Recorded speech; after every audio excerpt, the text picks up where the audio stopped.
In July 2003, the city of Bakersfield, California, woke up to a nightmare.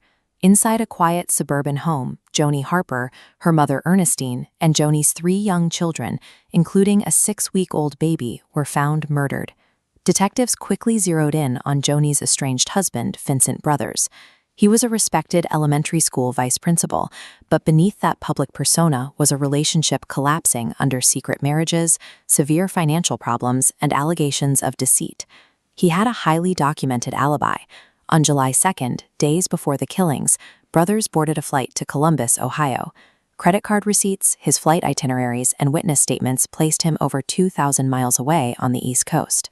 With a solid paper trail and perfect timing on his side, investigators were staring at an incredibly calculated, geographically impossible crime. But investigators pulling his financial records spotted a mistake. Right after landing in Ohio, Brothers secretly rented a Dodge Neon. When they pulled the records for that specific car, the math didn't make sense. In just a few days, the rental had accrued over 4,500 miles. Brothers claimed he was simply taking long clearing drives around Ohio and West Virginia. Without physical evidence contradicting him, detectives couldn't prove otherwise. Unless the prosecution could physically prove this rental car crossed the Rocky Mountains and entered California during the weekend of the murders, his alibi would hold up in court. Brothers ran the car through a wash before returning it, scrubbing the exterior clean of traditional evidence. So detectives looked deeper, pulling the radiator and air filter. Trapped deep inside the narrow metal fins, they found hundreds of dried insect splatters collected during high-speed travel. Kern County investigators sent the entire radiator assembly to Dr. Lynn Kimsey, an entomology professor running a specialized lab at the University of California, Davis. Her team specializes in forensic entomology, which is the practice of using insect biology, behavior, and habitats to solve criminal cases. For this investigation, the rental car's grill essentially functioned as an organic flight data recorder, pulling in physical proof of every distinct ecosystem the vehicle passed through. Dr. Kimsey's analysis broke down the insect debris into 3 distinct categories. The first was geographic specificity. Her team extracted multiple distinct species from the metal slats, including California paper wasps and specific western grasshoppers. These particular insects do not live in Ohio. In fact, their habitats exist entirely west of the Rocky Mountains. The biological footprint proved the car had crossed into the western half of the country. The second crucial finding was nocturnal evidence. Embedded alongside the wasps were specific species of beetles that only fly at night, native strictly to the arid Great Basin and California's Central Valley. This meant the suspect was undeniably driving his rental car through the western deserts under the cover of darkness. Finally, the team examined the physical condition of the insect bodies. The freshness of the organic decay confirmed the bugs had been struck very recently, precisely aligning with the weekend of July 5th and 6th. Together, these 3 biological markers mapped an exact, inescapable timeline. They formed a 4,000-mile round trip from Ohio to California and back again, exactly when the Harper family was killed. Armed with this undeniable physical proof, prosecutors paired the insect data with matching cell tower pings and financial records to charge Brothers with 5 counts of first-degree murder. During the 2007 trial, the defense tried to maintain their client had never left the Midwest. But the entomological expert testimony meticulously dismantled that geographic alibi, leading the jury to return a guilty verdict on every count. Vincent Brothers was sentenced to death, and he remains on California's death row today. The trial established a powerful legal precedent, demonstrating how complex ecological and geographical biology can be deployed as hard evidence in modern courtrooms. A suspect can spend months engineering a perfect alibi, booking decoy flights, renting obscure vehicles, and operating hundreds of miles away from their own community.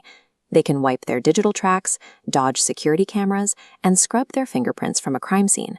But they cannot control the microscopic world. It is physically impossible to move through the world without interacting with its ecosystems. Even when every human error is accounted for, nature will always leave a footprint. In the spring of 2018, a rapid succession of violence swept through Bakersfield, California. Over the course of just 34 days, 3 young adults vanished or were killed. 34-year-old Micah Holsenbake disappeared without a trace in mid-March. Late that same month, 20-year-old Bailey Despot also vanished. Then, on April 8th, 38-year-old James Kolstad was killed in a drive-by shooting on the southwest side of the city. At first, local authorities compartmentalized the investigations. The disappearances were logged as standard missing persons cases, while Kolstad's death was assigned to homicide detectives as an independent event. The investigations were split between the Bakersfield Police Department and the Kern County Sheriff's Office. Because crime data often remains isolated within its respective boundaries, neither agency initially saw a pattern. But the victims' mothers recognized something the police did not. They knew that their adult children all moved through the exact same social orbit. This lack of communication meant that any broader pattern remained invisible to the authorities. To find the link between the crimes, the mothers would have to step into the gap left by the police. Cheryl Holsenbake, Jane Parent, and Diane Byrne joined forces. Calling themselves the Bakersfield Three, the mothers launched a massive public pressure campaign, erecting billboards across the county and securing national television interviews. They also began their own intelligence gathering. The mothers chased down street-level informants, interviewed local residents, and systematically collected the tips that initial police inquiries had missed. While stapling missing posters to weathered posts across the harsh terrain, they were simultaneously mapping out the connections within the local criminal underworld. Their intelligence shifted the analytical framework. Instead of mapping crimes by geography, they mapped them by social association, drawing lines between the victims and shared acquaintances. All lines converged on a single point: Matthew Queen, running a dangerous clandestine operation. By tracing these social links themselves, the mothers bypassed the official silos and presented authorities with a picture of the local underworld that was impossible to ignore. In August 2018, visitors at Hart Park along the Kern River made a gruesome discovery. A weighted bag submerged in the water contained a severed human arm, which DNA analysis confirmed belonged to Micah Holsenbake. Forensic analysis and witness testimony later revealed that Micah had been lured into a desert garage controlled by Queen, where he was tortured, killed, and dismembered. This image shows a portion of the firearms recovered during the investigation. Queen and his associates were running an illegal underground trade, modifying standard firearms into untraceable automatic weapons and attaching homemade silencers. Within this illegal ring, paranoia ran high. Accusations of betrayal within the group ultimately pushed Queen to turn on Holsenbake with lethal violence. With the physical evidence uncovered and the social map laid out by the mothers, the Bakersfield Police and the Kern County Sheriff's Office bridged their jurisdictional divide to execute a coordinated takedown of Queen's network. The evidence from the river and the garage confirmed that these separate tragedies were tied to the same operation. Dismantling it finally required the local agencies to work with the same level of coordination as the families who forced their hand. In May 2020, prosecutors announced a major legal breakthrough. Matthew Queen was formally charged, and a Kern County jury ultimately convicted him of second-degree murder, torture, kidnapping, and dozens of weapons violations, sentencing him to 30 years to life, plus an additional 56 years. The severe sentence ensured that Matthew Queen was permanently removed from the community and placed into maximum security confinement. Yet, tragic ambiguities remain. Prosecutors charged Bailey Despot in absentia, presenting evidence she was present during Holsenbake's torture. Her mother and law enforcement maintained the theory that Queen eliminated her to ensure her silence. She has never been found. And despite the exposure of the conspiracy, no one has been officially convicted for the drive-by shooting of James Kolstad. To this day, it remains an open homicide investigation. The campaign launched by Cheryl, Jane, and Diane sparked broader discussions on public safety funding and demanded a higher standard of law enforcement accountability across Kern County. The legal system was not initially designed to look across its own boundaries, but the resilience of these three mothers changed how the community forces its institutions to solve complex crimes. In the 1980s, dozens of children took the stand in a California courtroom and testified to unspeakable crimes. They described things no child should ever see.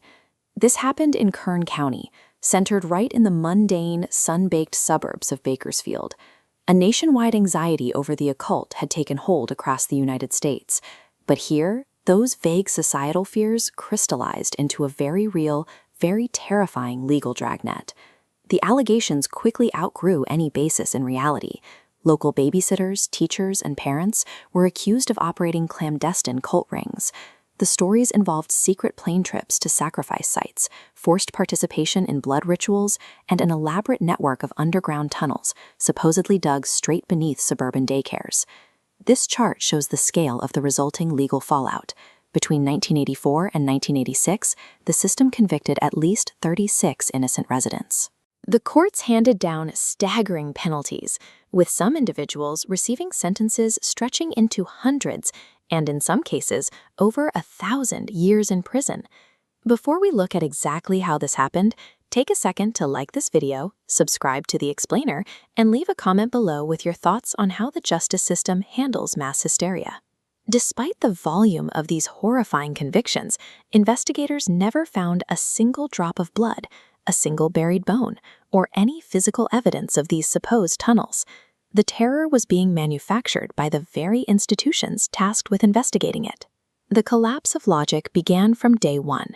Rather than evaluating the initial, isolated claims of abuse with standard forensic rigor, authorities operated on a specific, flawed premise. They assumed these young children were actively suppressing memories of elaborate satanic rituals. Guided by training materials that endorsed these pseudo-scientific theories, police officers and social workers began pulling in children, often just 4 to 8 years old, for relentless rounds of questioning. When these kids naturally denied seeing any abuse, the adults applied intense psychological pressure. They warned the children that if they stayed silent, bad men would hurt more people. The kids quickly learned they would only get praise, or be allowed to leave, if they provided the exact horrifying details the investigators already believed to be true.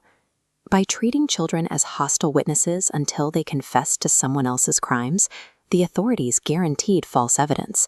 They took rooms designed for finding the truth and turned them into assembly lines for fabricated nightmares. Once those coerced statements were on tape, the Kern County Prosecutor's Office, led by District Attorney Ed Yoggles, aggressively pursued the cases. For the prosecutors, securing convictions completely eclipsed standard evidentiary rigor. The legal system abandoned any pretense of objective truth. The prosecution relied almost entirely on the coached, often contradictory testimonies of the young children. When physical medical examinations came back explicitly disproving the claims of violent physical abuse, the court simply ignored them or denied their entry into evidence. To understand the human cost of this machine, look at John Stoll. He was a local carpenter, living a quiet life, until 1984, when he was suddenly accused of masterminding a sprawling child abuse ring. The state had absolutely zero physical evidence against him, yet based entirely on the manipulated testimonies of heavily interrogated children, Stoll was convicted and sentenced to 40 years in state prison. It created an inescapable trap. A zealous prosecutor wielding heavily coached witnesses forms a closed loop of confirmation bias. In that courtroom, defending yourself against the impossible was legally impossible. It would take decades for this massive legal failure to formally unravel. Moving into the 1990s and early 2000s, the turning point finally arrived. The young children who had been paraded onto the witness stand grew into adulthood, and as adults, they began to speak the actual truth. Racked by guilt, dozens of the key witnesses came forward to recant their testimonies. They admitted on the record that they had been intimidated, threatened, and entirely manipulated by adult authorities into lying about people they knew. This is what finally freed John Stoll. After he spent nearly 20 years locked in a cage for crimes that never happened, 4 of his primary childhood accusers returned to court to testify that investigators had manufactured every word they said. In 2004, his conviction was officially overturned. Those adult recantations shattered the illusion completely. State appellate courts were forced to step in, systematically dismantling 34 of the Kern County convictions and citing gross prosecutorial and investigative misconduct. The government eventually paid out multi-million-dollar civil settlements to the wrongfully convicted. But writing a check doesn't undo the past. The human toll was permanent. We are talking about stolen decades of life behind bars, destroyed families, ruined reputations, and profound psychological trauma inflicted on the exact children the state claimed it was protecting. This entire episode remains one of the darkest chapters in modern American legal history. It proves how rapidly societal fear and institutional confirmation bias can short-circuit the very concept of a fair trial. The Kern County panic proves that the most catastrophic failures of justice occur when the institutions we trust to enforce the law operate with unchecked authority and total lack of accountability. Looking at the skyline of downtown Bakersfield at night, the Padre Hotel immediately stands out.